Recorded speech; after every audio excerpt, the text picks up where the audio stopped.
আসসালামু আলাইকুম বন্ধুরা, কেমন আছেন সবাই? আপনারা আশা করি ভালো আছেন। সো আপনাদের সামনে আরও একটি ভিডিও নিয়ে হাজির হলাম। আজকে মূলত ভিডিওটি হচ্ছে মাছ ধরা নিয়ে।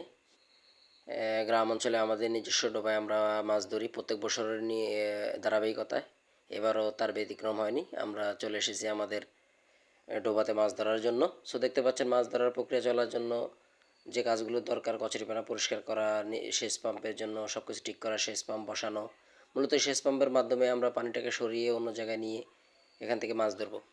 সো এখানে মূলত চাষের মাছ নাই, দেশীয় মাছের এটা অপর ভাণ্ডার। কই, শিং, শোল, টাকি, দেশীয় যত প্রকার মাছ আছে সবগুলো মাছ এখান থেকে আমরা মূলত আহরণ করবো একটু পরে।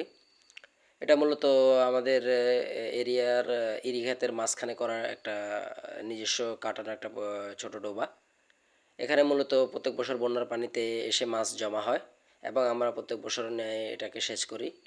সেচ দ্বারা এটা থেকে আমরা মাছ করি। তো দেখতে পাচ্ছেন ছোট ভাই ব্রাদার দর্শক, ওরা এসেছে মাছ ধরা দেখতে। সো আমি এখানে মূলত পানির ফিল্টার যেখান থেকে এই পানিটা সেচ করা হয় সেখানে ফিল্টারটা লাস্ট মুহূর্তের পানিগুলো সেচ করার জন্য পরিষ্কার করা অত্যন্ত জরুরি। আমি সেই কাজটাকে হাতে নিলাম। আর উপরে ছোট ভাই আছে, ও পাম্পের গোড়ায় ওখান থেকে স্টার্ট দেওয়া হয়, আবার প্রয়োজনে অফ করা হয়, বন্ধ করা হয়। সো এইভাবে চলতে থাকে মাছ ধরা আমাদের মূলত। এটা সে আর ওদিকে ছোট ভাই আরেকজন আছে, ওই আরেকটা কাজ নিয়ে ব্যস্ত, কচুরিপানা পরিষ্কার করা নিয়ে। সো এক একজন এক একটা জায়গা দায়িত্ব নিয়ে নিলাম মূলত মাছ ধরার জন্য। সব ভাইরা মিলে এসেছি, মাছ ধরবো, আনন্দ করব। মূলত এটাই হচ্ছে সবচেয়ে বড় উদ্দেশ্য। আর গ্রাম অঞ্চলে এইসব মাছ অনেক সুস্বাদু, আপনারা সবাই জানেন। দেশীয় মাছ, চাষের মাছে এখনকার ফরমালিনযুক্ত মাছ, এটা সবাই জানে। সো মাছ ধরার জন্য যে ডেকচির প্রয়োজন, এক ছোটো ভাইকে বললাম ডেকচি নিয়ে আসার জন্য। গ্রাম অঞ্চল ভাষায় যেটাকে ডেকচি বলে, বা পাত্র, মাছ রাখার যে পাত্র। আমি অলরেডি একটা মাছ ধরে একটা ছোটো গর্তে রেখেছি, সেখানে সেটা আছে। এবং একটু পরে ছোটো ভাইটি আসলে সেখান থেকে সেটা নিয়ে ওই ড্যাগের মধ্যে রাখবো, পাত্রের মধ্যে রাখবো।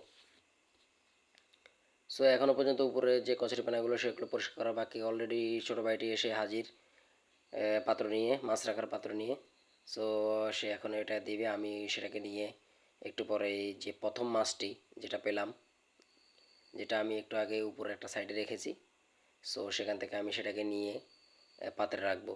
সো মূলত এভাবেই চলতে থাকে আমাদের মাছ ধরার প্রক্রিয়া, এবং আমি সেটা পাত্রে রাখলাম। এভাবেই চলতে থাকে মাছ ধরার প্রক্রিয়া। সো দর্শক সবাই ভালো থাকবেন, আশা করি সুস্থ থাকবেন। ভিডিওটি ভালো লাগলে লাইক, কমেন্ট এবং শেয়ার করবেন।